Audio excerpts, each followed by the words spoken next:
हिंदू मुस्लिम ऐक्याचे प्रतीक असलेल्या मीरासाहेब दर्गाला जिल्हाधिकाऱ्यांची भेट. विकास कामांना मिळणार गती.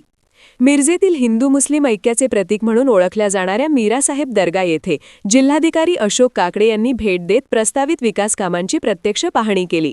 दर्गा परिसरात उभारण्यात येणाऱ्या विविध सुविधांबाबत सविस्तर आढावा घेत संबंधित अधिकाऱ्यांना त्यांनी आवश्यक त्या सूचना दिल्या.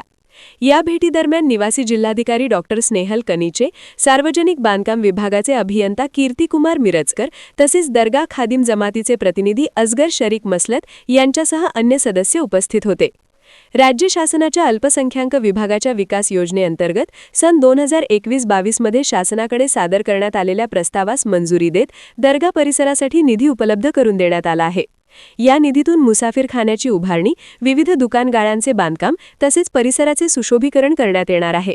या विकास कामांमुळे भाविकांना अधिक सोयीसुविधा उपलब्ध होणार असून दर्गा परिसराचा दर्जाही उंचावणार आहे.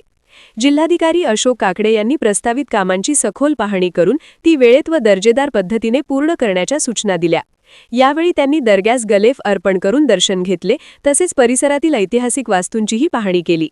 या अधिकृत भेटीमुळे दर्गा परिसरातील विकास कामांना गती मिळून मिरजेच्या सांस्कृतिक व सामाजिक ऐक्याला अधिक बळकटी मिळेल अशी अपेक्षा व्यक्त केली जात आहे. मिरज शहराचा विकास करण्यासाठी विशेषतः मायनॉरिटी सेक्शन जो आहे समाजाचा त्यांचा विकास करण्यासाठी 2021-22 मध्ये राज्य शासनाकडे एक प्रस्ताव पाठवण्यात आला होता आणि त्याच्यामध्ये मिरजमधील ही इतिहास प्रसिद्ध अत्यंत पवित्र असलेल्या हजरत मीरासाहेब दर्गा यांच्या दर्ग्यामध्ये आपल्याला मुसाफरखाना, आपलं शॉपिंग कॉम्प्लेक्स आणि या परिसरामध्ये काही नवीन बांधकामं किंवा काही दुरुस्ती आपण म्हणूया ते करण्याची ॲक्च्युली ट्रस्टची खूप इच्छा आहे आणि त्याची पाहणी करण्यासाठी मी आज इथे आलेलो आहे.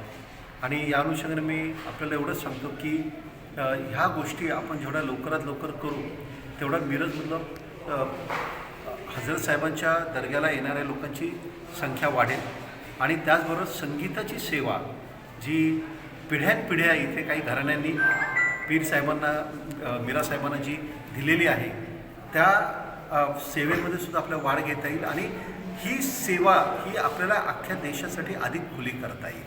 तर त्या दृष्टीतून जे काही विकास पाहिजे ते ट्रस्टींबरोबर आज आम्ही चर्चा करत आहोत आणि त्यानुसार आम्ही तसे प्रस्ताव शासनाकडून पाठवून मान्यता घेण्याचा आम्ही प्रयत्न करतो. ऐतिहासिक विहीर एक ह्या दर्ग्याच्या पाठीमागच्या बाजूला आहे. त्या पूर्वीच्या काळात त्या विहिरीचं पाणी पूर्ण ह्या ठिकाणी वापरलं जात होतं, पण आत्ता त्याची पडझड झाली आहे. त्या संदर्भात आपण काय उपाययोजना किंवा ती दुरुस्ती संदर्भात काय त्यात हे केलं, काय तरतूद केली? आम्हाला ट्रस्टीजनी जर का मान्यता दिली तर ते पण आम्ही करू. ओके.